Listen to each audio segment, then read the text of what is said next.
Leaders cannot really avoid conflict. It comes with the territory.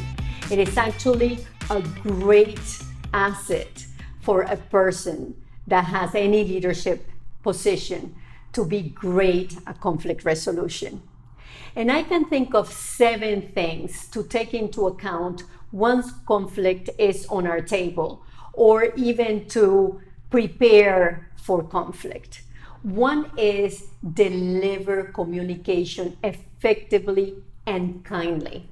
It is very important that we use words very carefully and maybe double check to make sure that the audience is understanding what we're trying to put out there, meaning your team, your group, whoever you're trying to communicate with. The other thing that is typical is to think, pick your battles. And pick your battles. It is true that we can ignore many things and say, I have these 6 problems, I'm going to take care of this too. What we have to be mindful is not to create resentment, because some people, when their issue is not addressed, then resentment builds, and this can grow in the organization in ways that we might not be able to control it. So yes, we have to pick our battles, but do this very carefully, making sure that the people that need to be addressed are addressed and that they are aware. Another thing that's important to keep in mind is that people want to be heard and validated. And sometimes that's all it takes. Just a conversation, why this is happening or not, and that alone would solve it.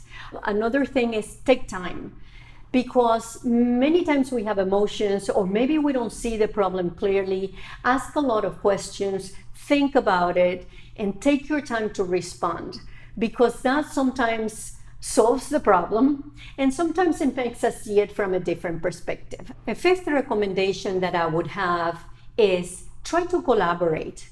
Bring everybody that's in conflict to the table and try to collaborate with a solution. Sometimes, even if everybody is not 100% happy, the fact that they feel that they were taken care of, that their opinion was heard, and that they were part of the solution somehow, that's always great.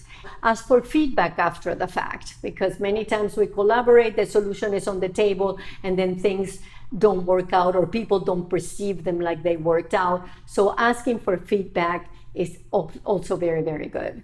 The 6th would be to simply accommodate the other person. Now, give in, right? Sometimes we say, okay, I disagree, but for the sake of the group, let's do this. This again is a little tricky, because we have to make sure that people don't resent the fact that they had to give in, or that you don't resent the fact that you have to give in. And my 7th and final idea when it comes to conflict resolution is see it as an opportunity. Many times for a leader, when conflict arises, is when we shine, when we can bring people together, when we can inspire them to do something different, when we learn. Conflict sometimes is a lot of learning.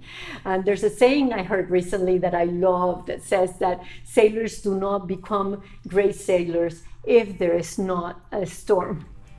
I hope that you enjoyed this conversation, and if you have, please subscribe to the channel, and until the next time, thank you.